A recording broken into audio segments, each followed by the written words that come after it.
Oui, bah c'est là que le personnage dictateur, je l'ai mis sur YouTube, Voilà, parce il est que je sur savais YouTube. très bien que, d'ailleurs, à chaque fois que je fais une vidéo un peu hard sur YouTube, on me la supprime. Donc, comme ma chaîne a presque 1000 abonnés, j'essaie maintenant de la jouer un peu. De toute façon, elle finira par sauter un jour, je sais pas quand. Le plus tard sera mieux, comme ça me fera des abonnés. Mais quelque part aussi, se faire virer d'une chaîne, c'est un argument marketing, hein. C'est-à-dire, genre Daniel, le mec qui n'existe plus sur YouTube. Déjà, Valek surfe un peu déjà là-dessus, quoi. Donc ouais, moi, il y a un moment donné, mais j'ai des solutions de traverse pour pouvoir exister encore. Qu'est-ce que je disais, moi? Oui, donc sur YouTube, j'essaye maintenant de faire de la pédagogie en n'employant plus les mots interdits, tout simplement.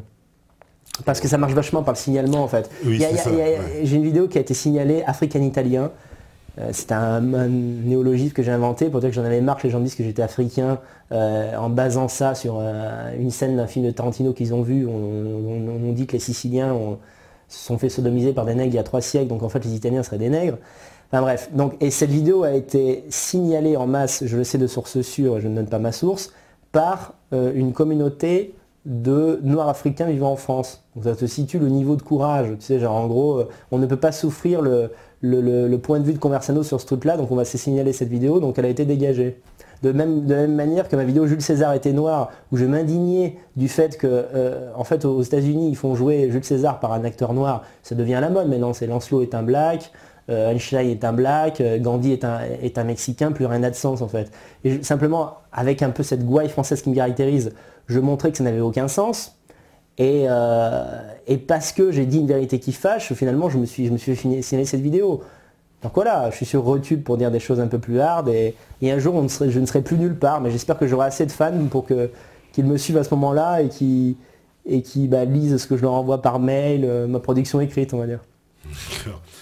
Alors, on me dit un national-socialiste bossant pour un noir et voleur de faux champagne, c'est beau le fascisme. Bah, sauf que je les ai pas volés, donc t'as pas écouté ce que j'ai dit. Il a pas écouté.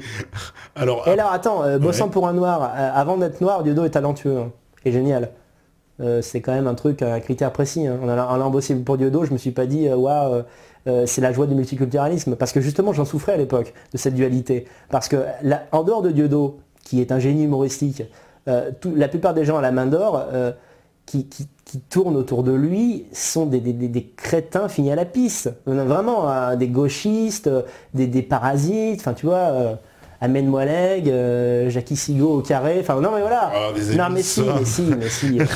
Quand t'es violemment anti-gauchiste et que le mec que tu vois toujours, les mecs que tu vois toujours à la main d'or sont des gauchistes absolus en fait, qui finalement sont, en fait à part être contre les juifs, ils sont exactement comme les mecs de gauche. C'est-à-dire que c'est des gens à qui le discours racialiste, tu ne peux absolument pas le sentir à la main d'or. Mais regarde, on est tous ensemble, il y a des blancs, il y a des beurs, il y a des machins.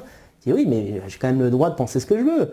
Et finalement, tu te rends compte que non. La main d'or, c'est quand même un foyer de gauchisme assez putride, hein. Moi, c'est un truc, j'y ai mal vécu. D'ailleurs, l'année où j'y bossais, j'étais mal dans ma peau, quoi. J'étais plus gros que ça encore. J'étais boursouflé, j'allais au taf en traînant des pieds, en plus ils me payaient le 26 du mois, enfin tu vois. Enfin, bref, voilà, c'était pas une belle période, quoi. En plus, toi, tu as participé, tu as dit tout à l'heure, tu as fait c'était quoi, Sandrine? Oui, j'ai filmé la deuxième version de Sandrine, qui n'ont pas commercialisé. En fait, j'ai réalisé après qu'ils m'avaient fait filmer ça pour me tester, en gros, quoi. J'ai filmé Mahmoud, dont je suis extrêmement fier. Rendez-nous Jésus, et après j'ai failli faire, il m'a proposé Foxtrot, parce que bizarrement, après qu'on soit, qu'il m'ait donné, il m'a viré, mais pas en me disant je ne veux plus jamais te revoir, il m'a dit non mais c'est plus vraiment utile qu'on bosse ensemble en permanence, c'est-à-dire que je vienne toujours à main d'or, que j'y dors, parce que j'ai même dormi pendant plusieurs mois à la main d'or. Ah ouais? Eh oui, Dieudo m'a... T'étais très proche, hein. Ah mais oui, vraiment très proche. Bon, autant qu'on peut l'être avec un artiste comme ça qui a déjà 8 enfants. Donc tu vois, déjà quand tu as une famille comme ça, être proche, ça veut déjà dire être le 15e. Donc je ne sais pas où j'étais, mais à un moment donné, j'étais dans le top 20, oui, si tu veux, quoi. Mais en fait, on s'est même pas officiellement fâché de donner, même plusieurs mois après après que je sois parti de Paris, parce que je ne pouvais plus financièrement vivre sur Paris lorsque je n'étais plus à main d'or, j'aurais pu parler à fatigue. Bref, étant viré, je n'avais pas de travail pour rester sur Paris correctement. Et il m'avait proposé de filmer Foxtrot également. Et sauf que c'était toujours avec des conditions pas possibles, en étant payé au lance-pierre. Et si tu veux, tout génial qu'il soit, quand tu admires quelqu'un, tu peux lui faire une fleur une fois, 2 fois, 3 fois. Après, quand tu te rends compte que tu sais marcher sur la face, tu vois, voilà, je me suis dit, Foxtrot, je verrai le spectacle en DVD, et tant pis si c'est pas moi qui l'ai filmé, quoi. Alors, qu'est-ce que je lis encore? Voilà, bon, comme je te dis, hein, beaucoup de gens d'accord. Alors, il y en a, justement, c'est vrai, qui te comparent à Kémy Séba et qui dit pourquoi quand Kémy Séba tient sensiblement le même discours sur l'Afrique, personne ne s'offusque, mais quand c'est un blanc comme Daniel qui veut une robe blanche, alors là, c'est le tabou ultime. Il serait grand temps de vous remettre en question. C'est Mantas qui dit ça à certains autres Et métallotes. surtout que vraiment, c'est le monde blanc, il y a le monde hispanique, il y a le monde latin, il y a le monde noir, il y a le monde maghrébin, il y a le monde russe, il y a le monde... Voilà. Il n'y a que les blancs qui sont obligés d'accepter cette propagande multiculturaliste. Et ça, c'est insupportable. On parlait tout à l'heure, tu essayes un peu de tempérer, et je comprends tout à fait. Moi, je suis un artiste, donc de toute façon, moi, mon but, c'est de créer une œuvre, c'est pas de tuer des gens. Tu vois, et si le monde chiait droit, moi, j'aurais tout donné pour, tu vois, être un artiste un peu à la David Lynch, tu vois, un artiste un peu dingue, qui est son univers, etc. Tu vois, même artistiquement, moi je suis même plutôt de gauche, quoi. J'ai un univers un peu barré, tu vois. Mais le réel m'a pris en otage. J'étais obligé de partir de ça parce que je ne pouvais même plus m'exprimer. Et je pense que le bolchevisme mental est si fort que même des artistes qui ne sont pas politisés, s'ils sont géniaux, comment dire, leur génie sera subversif en lui-même. C'est-à-dire qu'il y a tellement de merde, par exemple, qui sortent au cinéma, qu'un grand réalisateur aujourd'hui, il proposerait des grandes idées de films, on ne les lui financerait pas parce qu'il serait subversif de par son talent. Tu vois ce que je veux dire? Et c'est pour cette raison aussi que je suis d'extrême droite. Parce que j'ai constaté que l'extrême droite avait tendance à mettre en avance, dans une logique un peu hellénique, d'excellence et de magnificence, les projets les plus ambitieux et les plus dingues, mais dans le bon sens du terme. Voilà. Ouais, d'accord. Ne parle pas de pudeur helléno-chrétienne. Hein. Bon, c'est Ah une oui, boutade. On me dit, Soral et Dieudo ont un point commun, ils s'entourent de personnes qui ne peuvent pas, surtout pas prendre leur place. Ouais. Soral? C'est ce que dit Rodolphe, ouais. Ouais, mais Rodolphe a raison, bien sûr. Rodolphe a raison. Mais Rodolphe a raison. Rodolphe a raison. Soral se fait pas prendre en photo avec Vincent Vauquelin, il se fait pas prendre en photo avec Daniel Conversano, il se fait prendre en photo avec Morsaille. Tu vois, dans une logique de réconciliation, machin bidule, tu vois. Moi, c'est ce qui m'a le plus déçu dans la dissidence, c'est qu'à un moment donné, je me suis dit, bon, le monde professionnel du cinéma est vérolé et tenu par qui on sait, donc on va essayer de passer comme ça, on va essayer de passer par... Et en fait, je me suis rendu compte que, quoi qu'ils disent le contraire, le but de la dissidence n'est pas de mettre en avant des gens qui ont du talent et du génie. Ce n'est pas ça, parce que s'ils le faisaient, tu comprends, ils seraient noyés dans la masse de l'excellence. Or, en fait, Dieudo et Soral, quels que soient leurs défauts, sont quand même des joyaux. Dieudo sur scène, c'est un crack, même s'il a, bon, avec la fatigue de l'âge, il se répète un peu, mais c'est quand même un crack, moi il me fait encore marrer. Soral, tu vois, quand il parle, il peut te parler pendant 5 heures avec ses rhétoriques, à la fin, si tu veux, tu arrives à penser le contraire de ce que tu penses. Donc je veux dire, c'est des magiciens d'une certaine manière. Mais pour qu'il le reste vraiment sur cet Olympe, il faut qu'il s'entoure de gens médiocres. C'est-à-dire que quand tu vois que finalement l'associé en chef de Dieudo et de Soral, c'est Joe Corbeau, excuse-moi, mais je veux dire, Joe Corbeau, quoi, tu vois, des caricatures. À la place de Tintin, je mets Dieudo, c'est pas d'un niveau intellectuel et artistique, tu vois, c'est pas se taper le cul par terre. Donc, c'est un artiste. Le mot est fort, moi je trouve artiste. Ah ouais, oui, c'est un caricaturiste, c'est pas... Mais encore une fois, s'il existait avec d'autres gens à côté, je veux bien. Mais c'est pas le cas. Et encore une fois, il n'y a aucune erreur dans ce que je dis, parce que je comprends tout à fait que par ma ligne politique, il n'est plus possible maintenant que je sois relayé par ER officiellement, tu vois quoi. Mais il pourrait y avoir d'autres gens talentueux, tu vois. Moi j'essaie, quand il y a beaucoup de gens qui, étant artistes, et comme je commence à, mine de rien, mon petit succès sur les réseaux sociaux, il y a beaucoup de gens qui m'envoient leurs poèmes, leurs trucs machin. Et en fait, moi je choisis les meilleurs, vraiment, selon mes critères. Mais je choisis les meilleurs, et même des gens qui peuvent me faire de l'ombre. Je t'assure, si un jour il y a un mec qui fait des Daniel Conversano mieux que moi, je le relayerai. Parce que moi j'aurai quand même mon univers, et c'est pas parce qu'un mec est excellent que moi je le suis moins. Il est juste plus excellent que moi, tu vois. Je suis pas dans le côté, si je suis Salieri, s'il y a un Mozart, moi je suis content, tu vois.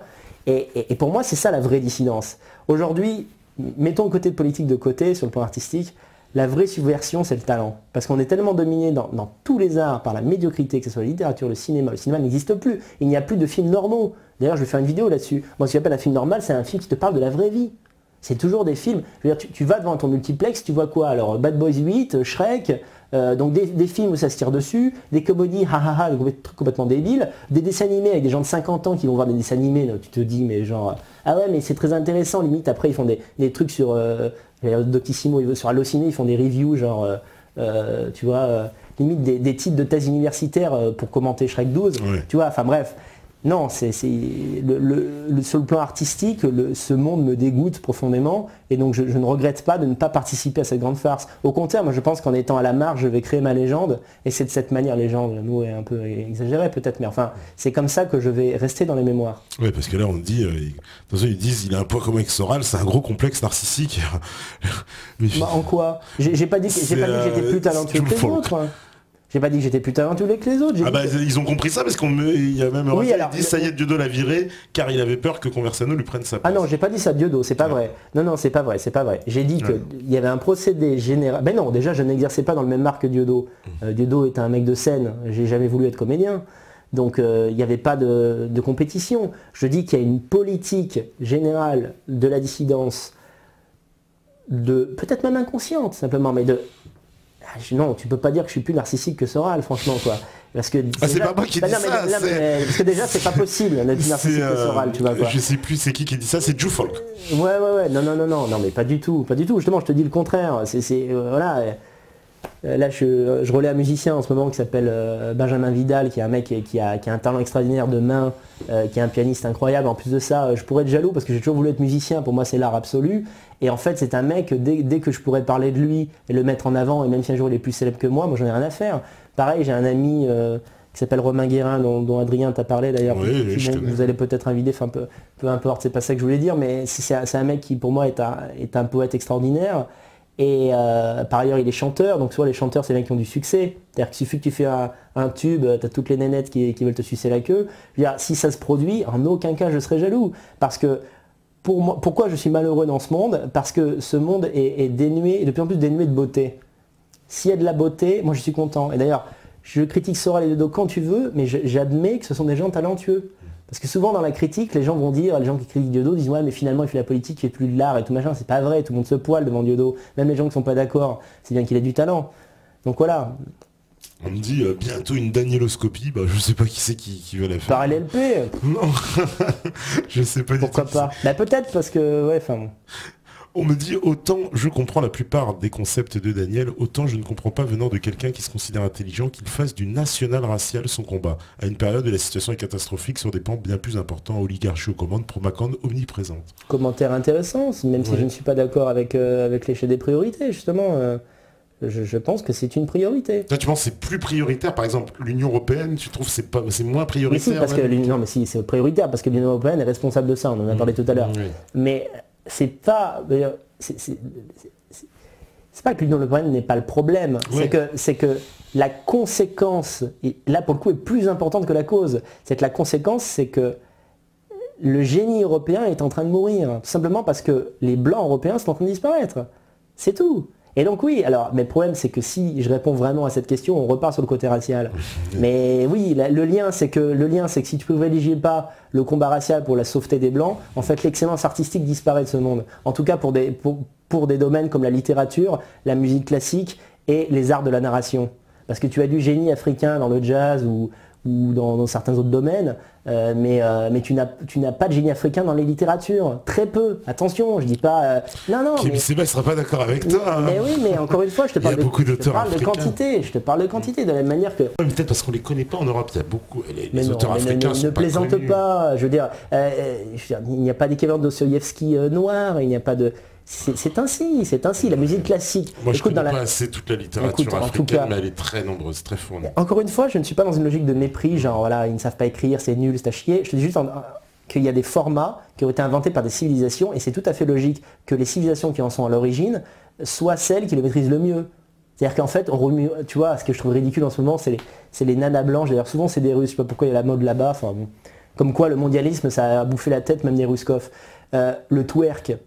Non mais je veux dire, des nanas blanches qui essaient de remuer du cul comme les africaines, mais c'est ridicule au dernier degré, déjà elles sont moins bonnes, donc en fait c'est laid. Elles essaient de se grossir le cul pour avoir un cul ferme, mais en fait il n'y a que les africaines qui arrivent à avoir ce cul à la fois gros et athlétique, tu vois quoi. Et ça n'est pas de leur culture. Je sais pas, c'est comme des Maliennes qui se mettraient à faire du ballet. Pourquoi? Je veux dire, ce n'est pas la culture malienne qui a créé cette chose-là. Pourquoi? Tu vois, comme là, un blanc musulman, ça te choque, toi?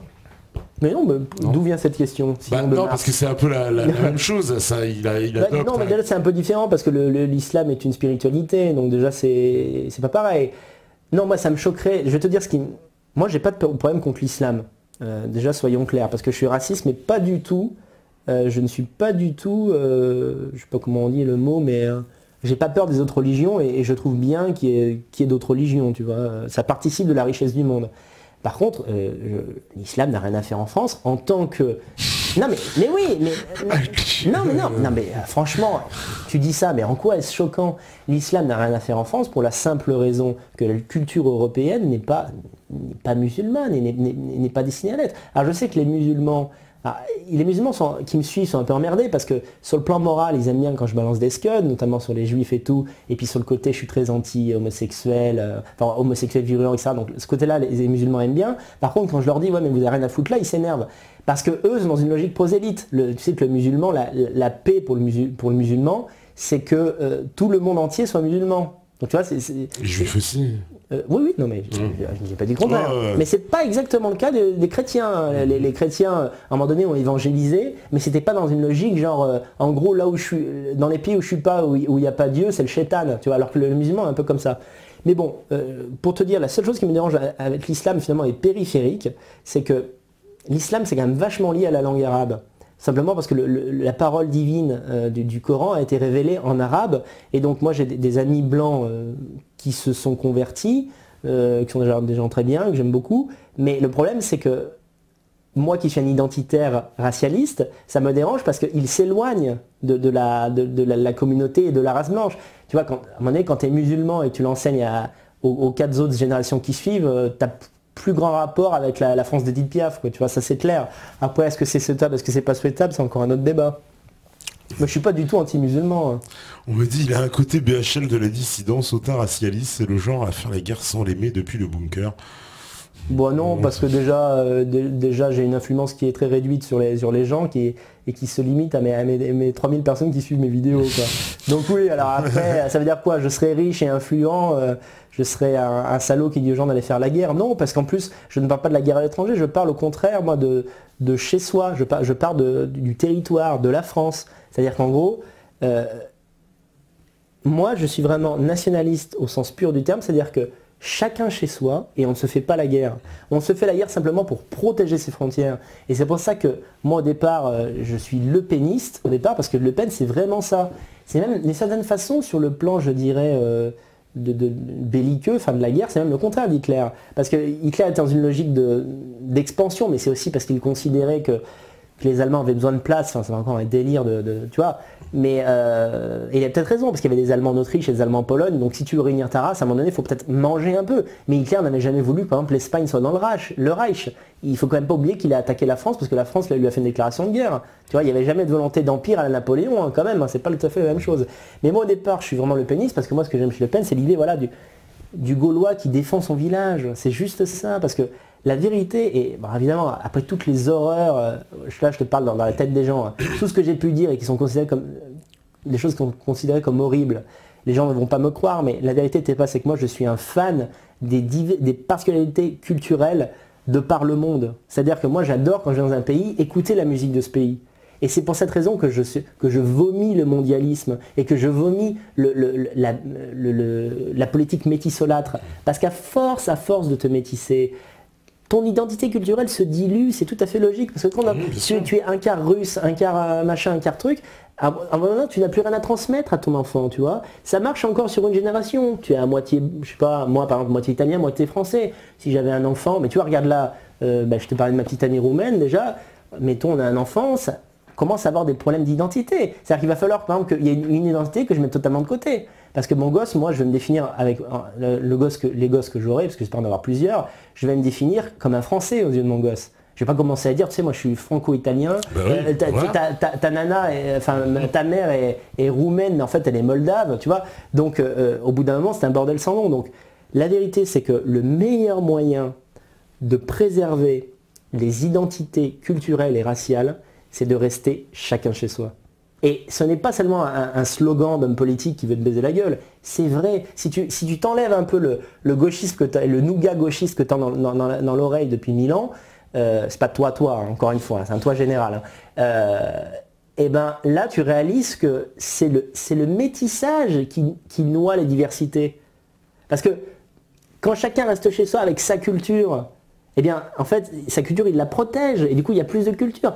Tu vois, les cultures régionales, par exemple, on les a complètement perdues parce que maintenant, il y a un nomadisme. Tu sais, genre, t'es étudiant, tu vas à Strasbourg, après tu vas à Montpellier, après tu vas... Puis en plus, t'es élevé dans la haine de ton chez-toi. Tu vois, il faut absolument que tu te casses à l'autre bout du monde.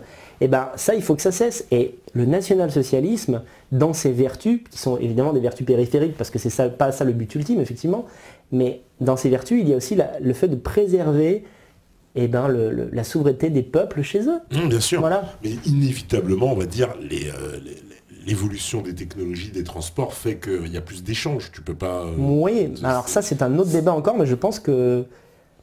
Oui, je suis un peu barjavélien là-dessus, donc l'auteur de science-fiction, qui souvent, voilà... non, c'est pas pour toi que je disais ça, c'était pour les internautes, parce que je sais pas un mot qui existe, je pense, barjavélien. Enfin bon, Barjavel. Barjavel, si tu veux, lui, pratiquement tous ses bouquins, c'est quoi? C'est genre, en gros, on a inventé un truc pour s'exploser la gueule, du coup on meurt. Donc on allait trop loin dans la technologie, tu vois. Je suis pas loin d'être barjavélien. C'est-à-dire que je pense que, à un moment donné, à part si tu te changes de planète, et tu considères que, mais encore une fois, ça c'est du suprémacisme galactique presque. Si tu considères, marrant d'ailleurs, comment ce sont de mots, je vais le garder ça. Et tu vas sur une autre planète et en fait tu fais n'importe quoi parce que tu t'en fous.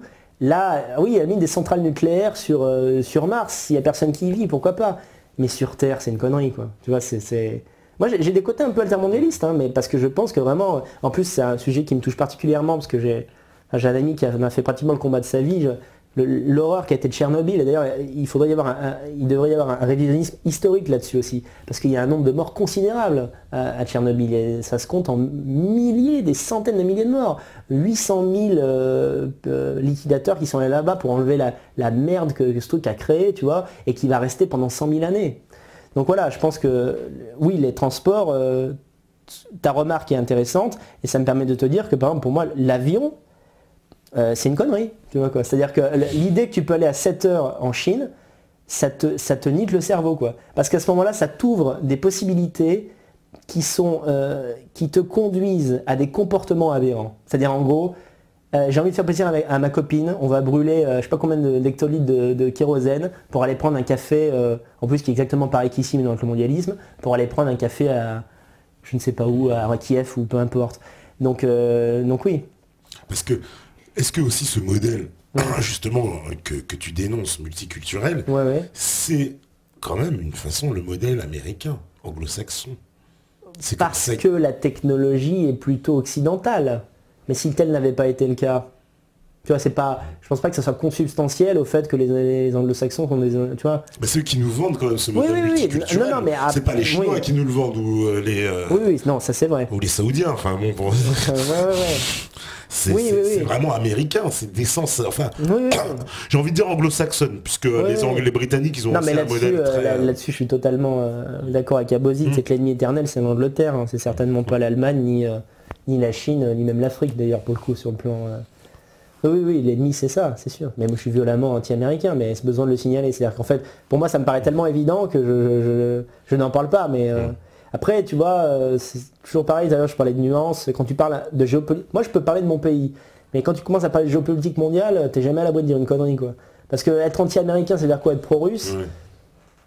Moi j'aime bien la Russie, hein, j'aime bien les gonzesses russes, j'aime bien la littérature russe, j'aime bien l'immensité du territoire. Après, est-ce que c'est détendre, tu vois, enfin... Je sais pas. Oui, l'ennemi, c'est le multiculturalisme sauce américaine, quoi. Des McDo partout, Friends et tout le tralala, quoi. La culture Friends, la culture... tu vois, tous ces gens, moi, ça me rend fou. En plus, les séries américaines sont de bonne facture. Donc quand tu commences à les regarder, en fait, tu es pris, tu es happé par la narration. Tu vois, alors évidemment, par exemple, je regrette pas d'avoir regardé Breaking Bad, mais tu as des trucs genre Desperate Housewives, quand je vois qu'il y a des gens qui passent leur vie à regarder ça, enfin quand même, c'est des trucs... C'est du divertissement pur au sens pascalien du terme, c'est de la merde. Mais le problème c'est que c'est tellement bien fait, c'est comme une femme à poil, tu vois une femme à poil sur ton PC. Et c'est pour ça d'ailleurs que moi je suis pas anti-islam par exemple, parce qu'il y a plein de points qui sont géniaux dans les restrictions coraniques. Tu vois, genre, tu vas à Dubaï, tu peux pas aller sur un site porno. Je veux dire, mais c'est évident qu'on devrait tous faire ça. Parce que la pornographie, par exemple, c'est quelque chose qui t'agresse. Tu ne peux pas lutter contre. Quand tu as 17 ans, que tu te bandes du matin au soir parce que tu es jeune et vigoureux, et qu'Argent, à 17 ans, tu sais pas trop y faire pour comment tirer une gonzesse. À côté de ça, tu as une nana, voilà, je vais pas dire ce qu'elle fait, mais enfin, tu vois, tu vas sur un site de téléchargement pour prendre ton nouveau Picsou, et puis à côté, tu vois une nana qui suce une queue. Je veux dire, c'est trop fort, tu vois. Le problème, c'est que le multiculturalisme et l'American Way of Life, enfin bref, la chiasse américaine, on est obligé de la bouffer parce que c'est trop fort. Par exemple, le McDo. Moi, ça fait plusieurs années que je ne vais pratiquement plus au McDo parce qu'en termes de goût, d'ailleurs, il y a pas mal de gens qui sont comme ça, le goût est étudié pour plaire aux ados au McDo. Moi, franchement, quand j'allais au McDo à 17 ans, je trouvais ça bon, quoi. Ça me déplaisait pas. Et plus j'avançais dans l'âge, plus le goût me paraissait fade, ou alors ça me dégoûtait, c'était trop de gras, etc. Mais il m'arrive encore de manger au McDo, pourquoi ? Pourquoi, comme dirait Diodo quand il fait j'aime bien quand il fait un peu le mec populaire. Pourquoi ? Parce que des fois, tu arrives dans une ville, il est tard, t'as faim, il n'y a que ça d'ouvert. Il n'y a que ça d'ouvert, et c'est exactement... C'est une réalité, oui. Et c'est placé à des endroits stratégiques, tu peux pas lutter. T'arrives, t'as fait 5 heures de train, le premier truc que tu vois, c'est un McDo. Tu sais que dans 5 minutes, tu vas bouffer. Tu y vas, tu vois. Mais c'est le procédé en lui-même qui est horrible. Et là, pour le coup... ça va faire plaisir, je pense, à pas mal de métanotes, parce que je pense que tu as pas mal de conspi quand même dans le... Je dis pas ça au sens négatif, hein, mais tu vois, mais je suis un peu laïbiste sur ce point-là, c'est qu'à un moment donné, il y a des choses qui sont trop fortes, et tu peux pas lutter contre, donc c'est satanique. Tu vois, c'est pas pour rien qu'on a souvent mis, tu vois, Satan prend la forme d'une femme belle, parce qu'une femme qui est super belle et qui va vers toi, genre, oh, t'es mignon, t'es talentueux, tu vois, t'oublies tout, t'oublies que t'existes, t'oublies que t'as une famille, t'oublies que t'as des responsabilités. Enfin, certains l'oublient plus que d'autres. Mais, enfin, tu vois. Ouais, bien sûr. Mais voilà, tu peux pas lutter contre ça. Donc, effectivement, le modèle américain est atroce, mais le problème t'es pas, c'est que je n'ai pas de solution, en fait, à t'apporter là-dessus. Parce que, à part débrancher toutes les télés, interdire l'image, c'est-à-dire vivre en dictature, il n'y a que ça, hein, pour lutter contre le modèle américain. À mon avis, les gens qui sont le moins imprégnés de culture américaine, c'est quoi ? C'est les gens à Cuba, en Biélorussie et en Corée du Nord. Je te dis pas que le modèle est souhaitable, mais il n'y a que comme ça que tu peux échapper à la chiasse américaine, quoi. Tu vas au McDo, à tous les coins de rue et tout le tralala, quoi. Alors, qu'est-ce qu'on me dit ? C'est marrant parce qu'on me dit c'est l'histoire d'un métis avec une tête de Siciliano en couple avec une Roumaine qui va expliquer à ses enfants qu'être français c'est être blanc de souche et que sinon faut dégager. Ben écoute, moi je vais d'abord sauver la race blanche et si après la race blanche me demande de partir, je le ferai avec plaisir. Si les gens veulent absolument... Pas en Afrique, hein.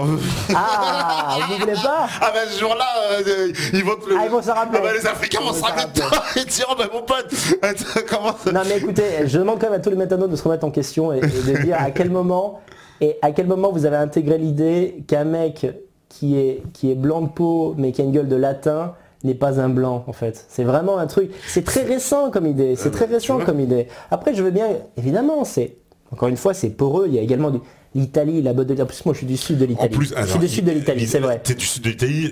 La Sicile a été occupée par les Arabes mais je ne pendant suis pas très longtemps. sicilien, par contre. Je ne suis pas sicilien, je suis des Pouilles, tu vois. Ah oui, mais il est évident que il y a également du métissage parce qu'il y a une proximité géographique, tu vois. Alors, je ne sais pas. Bon, moi, je suis monté sur 4-5 générations. Je suis chaperché. Les Carthaginois, ils n'étaient pas trop blancs. Oui. Non, mais d'accord. Mais l'idée, c'est le retour du chacun chez soi. Moi, au pire, si on me dit rentre chez toi, je vais en Italie. Encore une fois, ce serait pas grave, mais je ne suis pas africain. Ça, c'est une réalité. Et les gens pourront me tranler tant qu'ils veulent là-dessus parce que c'est mon seul origines, t'as jamais fait l'ADN là? Non, mais je suis remonté sur quelle génération Non, mais tu connais ce truc-là, t'envoies ton ADN. Non, c'est quoi? Bah écoute, tu envoies ton ADN anonymement à un organisme. Et il te retrace les origines géographiques de tes ancêtres. Les haplogroupes, voilà. Alors il y a des gens, je crois bien que c'est Hervé Ryssen qui l'a fait pour prouver qu'il avait des origines européennes. Ah, pourquoi on a dit qu'il était juif? Non, qu'il avait des origines extra-européennes. Ah bon? Et par ce biais-là, alors si je m'abuse, mais je crois bien que c'est lui qui pour démontrer et pour appuyer sa thèse. Moi, ce que je sais, c'est que quand je suis arrivé sur Paris, j'ai rencontré pas mal d'amis nationaux qui étaient époustouflés, on va dire, par ma sincérité, hein, pas pour mon talent, sinon je me ferais pas un auto-plébiscite comme ça. Et donc, ils ne croyaient pas à la réalité de mon combat. Alors, j'ai été obligé de montrer ma bite pour montrer que je n'étais pas juif. Ouais. Donc voilà, nous on te demandera rien. Non, parce que, non mais tu verras que ça va venir les commentaires comme ça, les gens vont te dire non mais en fait s'il ouvre autant sa gueule et qu'on l'a pas encore dessoudé, c'est qu'en fait il est juif. Bah écoutez, s'il faut envoyer une photo, voilà, mais j'espère qu'après, si j'envoie une photo de ma bite, j'espère qu'après les gens diront Daniel a raison, ils feront oui, voilà. Ils feront un montage, ils montrent leur thumb. Voilà. Oui, j'ai lu la question de Sam, mais sincèrement c'est une question que je trouve pas très intéressante.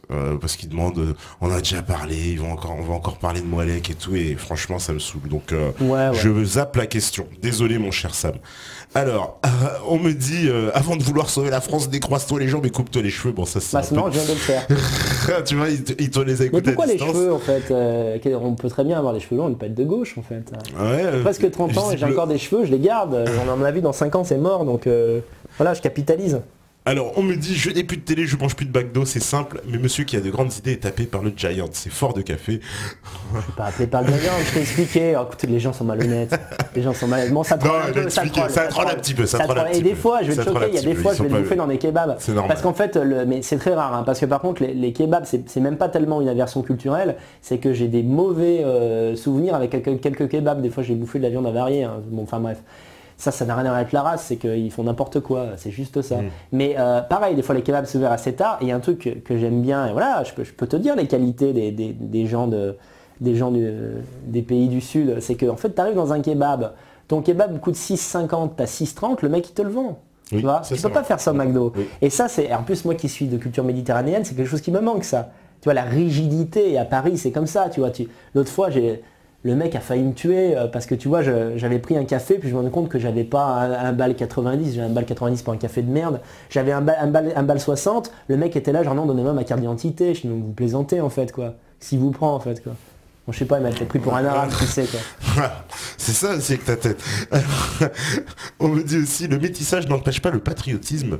Vous dites vous-même que vous vous sentez français malgré vos origines italiennes. Les valeurs d'un métis né en France sont les mêmes que celles d'un français pur souche. Je suis moi-même de diverses origines et je me sens purement française. Je n'ai aucun problème identitaire. D'accord, non mais je la crois, mais c'est une femme c'est une femme, ouais. Cette personne peut-elle quand même nier que globalement, les gens qui ont une double culture français-marocain, français-algérien, enfin bref, français-africain, ont tendance quand même à rester plus sur la leur. Et je vais citer Dieudonné, je suis désolé, parce que Dieudonné, il te parle souvent de ses racines camerounaises, il te parle rarement de ses racines bretonnes.